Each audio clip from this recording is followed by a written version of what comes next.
Hello everyone, कैसे हो आप लोग। I hope you all are doing well. So आज की इस वीडियो में हम हमारा बहुत ही इंपॉर्टेंट चैप्टर जो कि है कार्बन एंड इट्स कंपाउंड, इसको हम डिस्कस करने वाले हैं। चलो स्टार्ट करते हैं।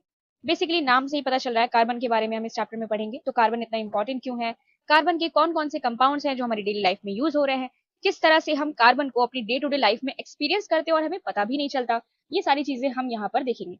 सबसे पहले तो एक क्वेश्चन है आपके लिए यहाँ पर। क्वेश्चन क्या है? क्वेश्चन ये है कि कैसे पता करोगे किसी चीज में कार्बन है। फॉर एग्जाम्पल, जैसे कि कार्बन अगर बर्न किया जाए तो प्रोडक्ट क्या मिलेगा। यानी कि सवाल ये है कि कार्बन के साथ अगर ऑक्सीजन का रिएक्शन हो, बर्न कर रहा है मीन्स ऑक्सीजन के साथ रिएक्शन होगा उसका, करेक्ट है। तो क्या मिलेगा, अगर हमें ये पता चल जाए कि क्या मिलेगा, तो हर उस केस में जिस केस में प्रोडक्ट वो चीज आएगी, हम पता कर सकते हैं आसानी से कि पक्का इसमें कार्बन बर्न हुआ है, करेक्ट। तो इस तरह से हम कार्बन की प्रेजेंस को पता करते हैं। अब ये तो बेसिकली एक तरीका था, ऐसे कई तरीके हैं कार्बन की प्रेजेंस को पता करने के लिए। जब भी हमें जानना होता है कि किसी चीज में कार्बन प्रेजेंट है या नहीं, हम ऐसे कुछ तरीकों का इस्तेमाल कर लेते हैं। तो आपकी लाइफ में जो भी चीजें, लाइक आप जो भी यूज करते हो, लाइक फूड यूज करते हो, क्लोथ्स यूज करते हो, मेडिसिन यूज करते हो, बुक्स यूज करते हो, हर चीज में कहीं ना कहीं कार्बन यूज होता है। तो कार्बन आपका काफी वर्सेटाइल एलिमेंट है, ठीक है। सबसे पहले बात कर लेते हैं नेचर में ये किस तरह से पाया जाता है। एनसीईआरटी की यही सारी लाइंस जिसको अभी मैं अंडरलाइन करने वाली हूँ वही इंपॉर्टेंट होती है गाइस, तो इनको बहुत ध्यान से देखिएगा। तो यहाँ पर जो सबसे इंपॉर्टेंट लाइन है एनसीईआरटी की वो ये है कि all living structures are carbon based. Okay, सारे के सारे जो लिविंग स्ट्रक्चर्स होते हैं ये कार्बन बेस्ड होते हैं। The amount of carbon present in the earth crust and in the atmosphere is quite megger. The earth crust has only 0.02% carbon in the form of minerals like carbonates, hydrogen carbonates. तो इसका मतलब अर्थ की crust में carbon सिर्फ 0.02% पाया जाता है, वो भी कार्बोनेट की फॉर्म में CO3 negative. So basically carbonate हमारा इस तरह से दिखता है और हाइड्रोजन कार्बोनेट दिखता है HCO3 negative. In spite of this small amount of carbon available in nature, the importance of carbon seems to be immense. क्योंकि अर्थ क्रस्ट में ये इतना कम अमाउंट में पाया जाता है, उसके बावजूद भी कार्बन की इंपॉर्टेंस बहुत ज्यादा है, बहुत ज्यादा है। तो चलो पढ़ते हैं कार्बन के बारे में। कार्बन कैसी बॉन्डिंग करता है, तो उसका नाम आपके सामने लिखा हुआ है कोवेलेंट बॉन्ड। इसके बारे में मैंने चैप्टर 1 में भी एक बार आपके साथ डिस्कस किया था, मैं यहाँ पर अच्छे से इस बारे में डिस्कस करूंगी। नेक्स्ट जो सबसे इंपॉर्टेंट लाइन एनसीईआरटी में आपके लिए मेंशन करी गई है वो ये है कि melting point and boiling point of carbon compounds are very low, ठीक है, काफी कम होता है as compare to ionic compounds. इसका मतलब कार्बन से बने हुए जो कंपाउंड्स होते हैं उनका जो मेल्टिंग पॉइंट होता है, बॉइलिंग पॉइंट होता है, वो आयोनिक कंपाउंड से कम होता है। इसको आपको याद रखना है for MCQ based questions as well as factual knowledge के लिए भी आप लर्न कर सकते हो, इस बात को याद कर सकते हो। ऐसा वैसे इसका रीजन क्या है? रीजन बहुत ही सिंपल है, मैं आपको समझाती हूँ। कार्बन के जो कंपाउंड्स होते हैं वो कोवेलेंट बॉन्ड से बनते हैं और आयनिक बॉन्ड्स यानी जिसमें आयंस इन्वॉल्व होते हैं, ये आयंस आयनिक बॉन्ड बनाते हैं। Ionic bond is very much stronger than covalent bond. इसका रीजन हम समझ लेते हैं कि ऐसा क्यों होता है। देखो, जो कार्बन के कंपाउंड्स होते हैं वो कोवेलेंट बॉन्ड बनाते हैं। सबसे पहले तो हमें कोवेलेंट बॉन्ड सीखना पड़ेगा। इसके लिए हम जानते हैं कि कार्बन एक्चुअली कोवेलेंट बॉन्ड ही क्यों बनाता है, तो चलो पहले हम यही सीख लेते हैं। तो ये रहा कार्बन हमारे पास। कार्बन के लास्ट शेल में 4 इलेक्ट्रॉन्स हैं जिनको मैं इस तरह से ड्रॉ कर रही हूँ, ठीक है। अब देखो, ऑक्टेट कंप्लीट करने के लिए सबसे पहले तो हमें ये पता है कि इसका जो एटॉमिक नंबर है वो 6 है। इसका मतलब इसके पास 6 प्रोटॉन है, 6 इलेक्ट्रॉन है, करेक्ट। अब इसका ऑक्टेट कंप्लीट करने के लिए मुझे चाहिए लास्ट में 8 इलेक्ट्रॉन्स। ये इसका इलेक्ट्रॉनिक कॉन्फ़िगरेशन है। इलेक्ट्रॉनिक कॉन्फ़िगरेशन का मतलब है कि इलेक्ट्रॉन्स किस तरह से शेल्स में अरेंज्ड है। तो पहली शेल में 2 इलेक्ट्रॉन है और दूसरी शेल में 4 इलेक्ट्रॉन है, ठीक है। तो लास्ट शेल में हमेशा 8 इलेक्ट्रॉन होंगे, तभी एक जो एलिमेंट होता है वो स्टेबल होता है, ओके। तो यहाँ पर क्या है, अब कार्बन को इसको 8 बनाने के लिए वो क्या कर सकता है, या तो 4 ले इलेक्ट्रॉन्स को या तो 4 दे इलेक्ट्रॉन्स को। बस 2 ही ऑप्शन यहाँ पर बचते हैं। देखो, जो आयनिक बॉन्ड्स बनते हैं, आयनिक बॉन्ड्स बनने के लिए हमें इलेक्ट्रॉन्स का लेन देन करना पड़ता है। जैसे कि कोई एक्स एलिमेंट है, इसको अगर कोई इलेक्ट्रॉन, मान लो एक इलेक्ट्रॉन की अगर कमी है तो ये किसी बाहरी से ले लेगा, तो ये क्या बन जाएगा, एक नेगेटिव चार्ज बन जाएगा। ये एक नेगेटिव चार्ज बन जाएगा, मतलब इसके पास एक इलेक्ट्रॉन आ चुका है। वेर एज मान लो कि इसके लास्ट शेल में 1 इलेक्ट्रॉन है, ठीक है। लास्ट शेल में 1 इलेक्ट्रॉन है और इसको स्टेबल होने के लिए इस एक इलेक्ट्रॉन को देना पड़ेगा किसी को। तो ये इसको, इस एक इलेक्ट्रॉन को, बचे हुए इलेक्ट्रॉन को लूज कर देगा, किसी को दे देगा और खुद क्या बन जाएगा, पॉजिटिव बन जाएगा। इस तरह से आयनिक बॉन्ड्स बनते हैं। तो पहले वाले केस में मींस जब ये एक्स नेगेटिव बन गया था, उस केस को हम बोलते हैं कि ये एनायन बन गया।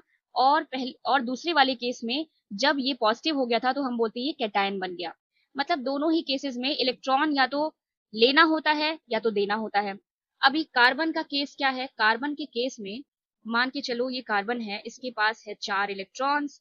अगर ये बाहर से 4 इलेक्ट्रॉन्स को लेता है, ध्यान से समझिएगा, अगर ये 4 इलेक्ट्रॉन लेता है तो क्या होगा? देखो इसका इलेक्ट्रॉनिक कॉन्फ़िगरेशन है 2,4, इसके जो एटॉमिक नंबर है वो है 6, मतलब इसके पास 6 प्रोटॉन है, 6 इलेक्ट्रॉन है। अगर ये बाहर से 4 इलेक्ट्रॉन ले लेगा, क्या 6 के 6 प्रोटॉन्स 10 इलेक्ट्रॉन्स को बांध करके रख पाएंगे? Is it possible? बिल्कुल भी नहीं। इनकी शक्तियां कम पड़ जाएंगी, मतलब इलेक्ट्रॉन्स इधर उधर भागने लगेंगे, एटम स्टेबल नहीं हो पाएगा क्योंकि साइज बहुत क्या है, छोटी है। It will not be possible. इसका मतलब ये है कि 4 इलेक्ट्रॉन्स को ले नहीं सकता। सपोज करो कि अगर ये 4 इलेक्ट्रॉन्स को लूज कर दे तब क्या होगा? मतलब ये इस तरह से बन जाए। अब इसके पास 6 प्रोटॉन थे, 6 इलेक्ट्रॉन थे। अगर ये चारों लूज कर दे तो क्या हो जाएगा? इसके पास 6 प्रोटॉन है और 2 इलेक्ट्रॉन्स है। अगर ऐसा हो गया तो ये 6 के 6 प्रोटॉन इन इलेक्ट्रॉन्स पे इतना फोर्स ऑफ अट्रैक्शन लगाएंगे ना कि ये कभी भी स्टेबल नहीं रहेगा। दैट मीन्स कि कार्बन ना तो प्लस के फॉर्म में स्टेबल रह पाया, ना तो माइनस के फॉर्म में स्टेबल रह पाया।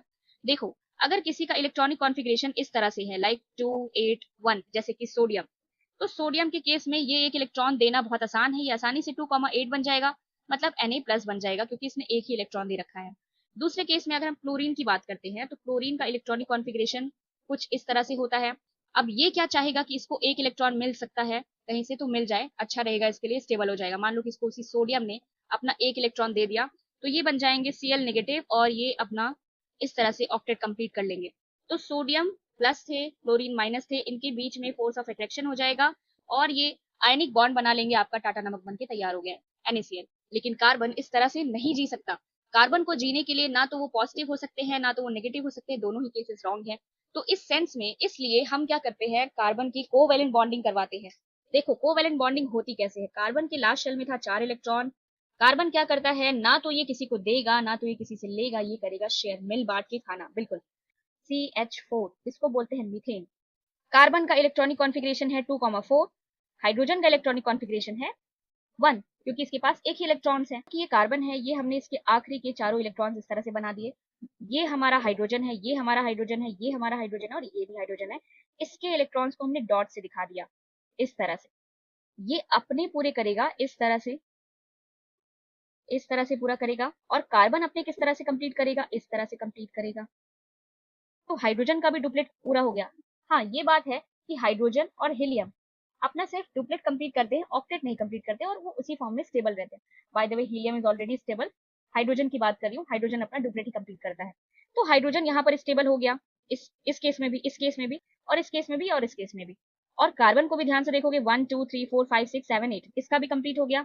तो इस तरह से कार्बन जो है यहाँ पर अपना 8 इलेक्ट्रॉन्स गेन कर चुका है आसानी से। अब ये जो आप देख रहे हो कि ये एक इलेक्ट्रॉन का पेयर, ये एक इलेक्ट्रॉन का पेयर, ये एक इलेक्ट्रॉन का पेयर और ये एक इलेक्ट्रॉन का पेयर जिस तरह से शेयर हुआ है, इसी को हम बोलते हैं कोवैलेंट बॉन्डिंग। अब क्योंकि ये एक ही पेयर ऑफ इलेक्ट्रॉन शेयर हुआ है, इसलिए हम इसको बोलेंगे कि सिंगल सिंगल बॉन्ड है। सिंगल बॉन्ड मतलब वन पेयर ऑफ इलेक्ट्रॉन ही केवल यहाँ पर शेयर हुआ है। देखो इसी चीज को बनाने का तरीका कुछ इस तरह से भी है कि हम ऐसा दिखा दें, कार्बन है, ये आपका हाइड्रोजन हो गया, ये हाइड्रोजन हो गया, ये हाइड्रोजन हो गया और ये हाइड्रोजन हो गया। इस तरह से भी हम मीथेन को दिखा देते हैं, या इसी चीज को हम लिखते हैं कि ये है CH4 यानी कि मीथेन। तो मीथेन आपका एग्जाम्पल है यहाँ पर सिंगल बॉन्ड का। डबल बॉन्ड बनाने के लिए O2 का यूज कर लेते हैं कि एक्चुअली ये बॉन्ड कैसे बना हुआ है, ध्यान से देखते हैं। तो ऑक्सीजन का जो एटॉमिक नंबर है वो 8 है और इसके लास्ट शेल में 6 इलेक्ट्रॉन है, मतलब इसको कमी कितने की है, 2 की कमी है। तो इस प्रकार से ये हमारा पहला ऑक्सीजन हो गया, ये हमारा दूसरा ऑक्सीजन हो गया। इसके लास्ट शेल में है 6 इलेक्ट्रॉन्स, इसके भी लास्ट शेल में है 6 इलेक्ट्रॉन्स। ये इस तरह से बनेगा, ये इस तरह से बनेगा, इस तरह से इन दोनों ने शेयर कर लिया। अब ये जो बीच में इलेक्ट्रॉन्स देख रहे हो, ये जो सर्कल में आ गए हैं, ये इलेक्ट्रॉन्स ये इन दोनों के हैं, इसीलिए हम बोल रहे हैं कि कोवेलेंट बॉन्ड बन रहा है, मतलब शेयरिंग ऑफ इलेक्ट्रॉन चल रही है। देखो यहाँ पर दो पेयर है, ये पहला पेयर, ये दूसरा पेयर, इसीलिए डबल बॉन्ड है। अब इसी को दिखाने के लिए हम ऐसा बोल देते हैं कि ऑक्सीजन ऑक्सीजन के बीच में डबल बॉन्ड है। ट्रिपल बॉन्ड का जो बेस्ट एग्जाम्पल है वो है NH3, इसको बोलते हैं अमोनिया। सीखते हैं कि कैसे। देखो नाइट्रोजन के लास्ट शेल में होता है 5 इलेक्ट्रॉन्स, मतलब इसको कमी है 3 की। यही सोचना है, जितने की कमी है उतने ही बॉन्ड्स इसको बनाने पड़ेंगे ऑब्वियसली। तो इस तरह से अमोनिया है, इसके पास क्या है, इस तरह से 1 2 3 एंड 4 5 को हम इधर दिखा देते हैं। बाकी की जगह हाइड्रोजन, हाइड्रोजन एंड हाइड्रोजन, और ये इसका इलेक्ट्रॉन, इसका इलेक्ट्रॉन और ये इसका इलेक्ट्रॉन। इस तरह से इसकी बॉन्डिंग हो गई, इसकी हो गई और इसकी हो गई, और इनकी हो गई ये वाली। इसके कितने इलेक्ट्रॉन हो गए, 1 2 3 4 5 6 7 8, और इनके भी डुप्लेट कंप्लीट हो गए। देखिए एनसीईआरटी में एग्जांपल दिया हुआ है H2 मॉलिक्यूल का। H2 मॉलिक्यूल किस तरह से सिंगल बॉन्ड बना रहा है।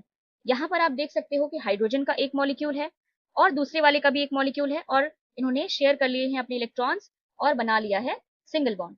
वो ये है O2 मॉलिक्यूल जो हमने अभी डिस्कस किया था, ये वही O2 मॉलिक्यूल है जो आपकी बुक में इस तरह से बना हुआ है। नेक्स्ट आपका ट्रिपल बॉन्ड का जो एग्जाम्पल है दैट इज N3 मॉलिक्यूल, और इस तरह से नाइट्रोजन ने अपने ही साथ बॉन्डिंग कर ली है और तीन तीन पेयर ऑफ इलेक्ट्रॉन्स को शेयर करा है, इसलिए यहाँ पर ट्रिपल बॉन्ड है। आई होप आपको समझ में आ गया होगा। अच्छा एक चीज हम देखते हैं कि ये नाइट्रोजन के ऊपर दो बिंदी क्या है। देखो इसके लास्ट शेल में 5 इलेक्ट्रॉन्स थे जिसमें से 3 इन्वॉल्व हो गए हैं बॉन्डिंग में, बचे हुए जो दोनों इलेक्ट्रॉन है इसको सर पे बिठा दिया गया है। बस इसी को बोलते हैं हम लोन पेयर। लोन पेयर यानी कि अकेला है, लोन है, ठीक है, इसकी बॉन्डिंग नहीं हुई है किसी के साथ, तो इसलिए हम इसको ऐसा ऊपर ऊपर दिखा देते हैं कि ये दो इलेक्ट्रॉन्स अभी इसके पास शेष हैं, बचे हुए हैं, ठीक है। अब देखो ये टॉपिक बड़ा जबरदस्त है, ये है एलोट्रोप्स ऑफ कार्बन। कार्बन जो है नेचर में अलग अलग तरीके से पाया जाता है। एलोट्रोप मतलब ये प्रॉपर्टी होती है किसी भी एलिमेंट की फिजिकली अलग अलग तरीके से एग्जिस्ट करने की। एक आप डायमंड का एग्जाम्पल ले लीजिए जो कि एकदम सॉलिड है, एकदम हार्डेस्ट मटेरियल है, और एक आप एग्जाम्पल ले लीजिए ग्रेफाइट का जो कि एकदम सॉफ्ट है। आपने देखा होगा आपसे पेंसिल की नोक कितनी आसानी से टूट जाती है ना। दैट मीन्स वही चीज है, मतलब वही कार्बन है जो कि डायमंड है, जो कि कितना हार्ड है, और वही चीज है जो कि ग्रेफाइट है और कितना सॉफ्ट है। नेक्स्ट एग्जांपल लेते हैं कोयले का। अब कोयला कितना काला होता है और डायमंड कितना गोरा होता है, एकदम चमकता रहता है, पर दोनों ही क्या है, कार्बन है। कार्बन इस तरह से अलग अलग फॉर्म में इसलिए नजर आता है क्योंकि वो बॉन्डिंग पर डिपेंड कर रहा है कि आखिर अंदर एटम्स किस तरह से बॉन्डेड हैं। जैसे आप डायमंड के केस में देखेंगे कार्बन इस तरह से बॉन्डेड होता है। सपोज ये आपका कार्बन है, ये एक कार्बन के साथ, दूसरे कार्बन के साथ, तीसरे कार्बन के साथ और चौथे कार्बन के साथ इस तरह से बॉन्ड बनाता है, मतलब टेट्राहेड्रल स्ट्रक्चर बनाता है। इस टेट्राहेड्रल स्ट्रक्चर को ही हम बोलते हैं कि ये जो है चारों के साथ बॉन्ड बनाया हुआ है, मतलब इसके चारों बॉन्ड पूरे हैं, क्योंकि हमने पढ़ा है ना 2,4, मतलब इसको 4 की ही कमी थी, तो इसने चारों के साथ बॉन्ड बना रखा है, मतलब यहाँ पर एक भी इलेक्ट्रॉन फ्री नहीं है। दैट मीन्स फ्री नहीं है, दैट मीन्स क्या होगा, ये जो डायमंड है ये एकदम सॉलिड बनेगा। और दूसरी बात क्या है कि आप इससे इलेक्ट्रिसिटी नहीं कंडक्ट करवा सकते हो क्योंकि इसके पास फ्री इलेक्ट्रॉन्स नहीं थे। नेक्स्ट केस लेते हैं हम ग्रेफाइट का। ग्रेफाइट में कुछ इस तरह से बॉन्डिंग होती है, ये आपका कार्बन है, ये इस तरह से बॉन्ड होता है कि केवल ऐसे, बस एक कार्बन 3 के साथ ही बॉन्ड बनाएगा, चौथा बॉन्ड इसका फ्री रहता है। अब यही जो फ्री रहता है ना, यही जो फ्री इलेक्ट्रॉन है यही क्या करता है, इलेक्ट्रिसिटी को कंडक्ट करवाता है। इसलिए आपको बचपन से सिखाया गया है कि भाई पेंसिल को लेकर के जो सर्किट में घुसाते हो, खेलने लगते हो, ऐसा मत करो, करंट लग सकता है। क्योंकि कभी कभी क्या होता है, भले ही उस पे आप देखते हो आपकी पेंसिल पे ऐसा लकड़ी वाला वो चीज रहता है, लेकिन कई बच्चे उसको भी खा चुके होते हैं, है ना। तो ये जो लकड़ी वाली चीज है, जब आप इसको खा लोगे और यहाँ पर ग्रेफाइट ही लगी हुई है, बेसिकली करंट अगर यहाँ से दौड़ करके डायरेक्ट यहाँ आ गया, आपको लग गया, तो आपको अच्छा खासा झटका लग सकता है, इसीलिए मना करा जाता है। और हम सभी को पता होना चाहिए कि ग्रेफाइट जो होता है वो इलेक्ट्रिसिटी का एकदम बढ़िया वाला कंडक्टर है, क्योंकि कार्बन का एक बॉन्ड यहाँ पर फ्री होता है। नेक्स्ट हम देखते हैं फुलरीन। अब ये फुलरीन क्या बोला है, बेसिकली ये भी कार्बन का एक एलोट्रोप ही है। कैसे, देखिए इसमें क्या होता है कि कार्बन की 60 रिंग होती है। बेसिकली कार्बन यहाँ पर 60 रिंग होती है, बिल्कुल फुटबॉल की तरह दिखाई पड़ता है, गोल गोल सा, ठीक है। ये आप देख सकते हो इस तरह से रिंग इसने बनाया हुआ है। कहीं कहीं पर कहीं कहीं पर 5 कार्बन की, कहीं कहीं पर 6 कार्बन की रिंग यहाँ पर बनी हुई है। देखो ये 6, ये आपके पास एक आपको ये मिल गया, और एक आपके पास एक आर्किटेक्ट है यूएस के जिनका नाम था बकमिनिस्टर फुलर। इन्होंने क्या किया था, इन्होंने एक डोम डिजाइन किया था जिसको हम जियोडेसिक डोम कहते हैं। ये जो मॉलिक्यूल है ये बिल्कुल उसी डोम की तरह नजर आता है जिसको उस यूएस आर्किटेक्ट ने डिजाइन करा था, जिसका नाम था बकमिनिस्टर फुलर, इसलिए इसका नाम रख दिया गया बकमिनिस्टर फुलरीन। इस तरह से कार्बन के एलोट्रोप्स थे। एलोट्रोप का मतलब होता है कि केमिकली एक ही चीज से बना हो लेकिन फिजिकली अलग अलग दिखता हो। मतलब केमिकली ये क्या है, सारे के सारे कार्बन ही है, लेकिन फिजिकली नेचर इनका देखोगे एकदम डिफरेंट है। वर्सेटाइल नेचर ऑफ कार्बन, मतलब कार्बन जो है आखिर इतना ज्यादा प्रसिद्ध क्यों है, इतना फेमस क्यों है, और इसके इतने सारे कंपाउंड्स क्यों है।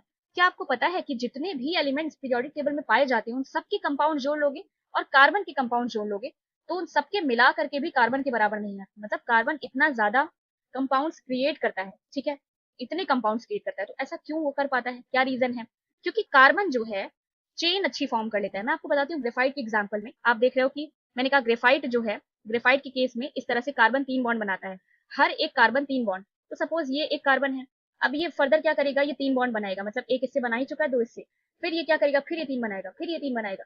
तो मतलब ये ऐसे चेन ऐसे चलती रहेगी। बिल्कुल, अब ये कार्बन है, ये फर्दर ऐसे 3 बनाएगा, ये कार्बन है, ये फर्दर ऐसे 3 बनाएगा। इस तरह से अब इस प्रॉपर्टी को हम बोलते हैं कैटिनेशन। कैटिनेशन मतलब कि लंबे लंबे इस तरह से चैन फॉर्म करना, ठीक है, जिससे कि बड़े बड़े मॉलिक्यूल्स बन जाएं, इस चीज को हम बोलते हैं कैटिनेशन।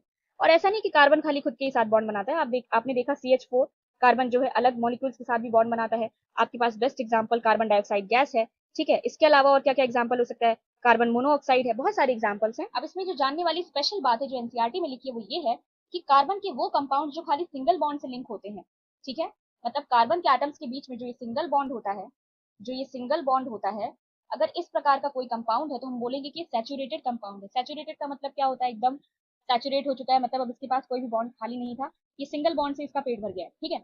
डबल बॉन्ड के केस में और ट्रिपल बॉन्ड के केस में हम बोलते हैं अनसैचुरेटेड कंपाउंड है। जैसे कि मान लो मैंने ये बना दिया, इस तरह से बना दिया मैंने कोई मॉलिक्यूल, या इस तरह से मैंने कोई मॉलिक्यूल बना दिया, ठीक है। No other element exhibit the property of catenation to the extent seen in carbon compounds.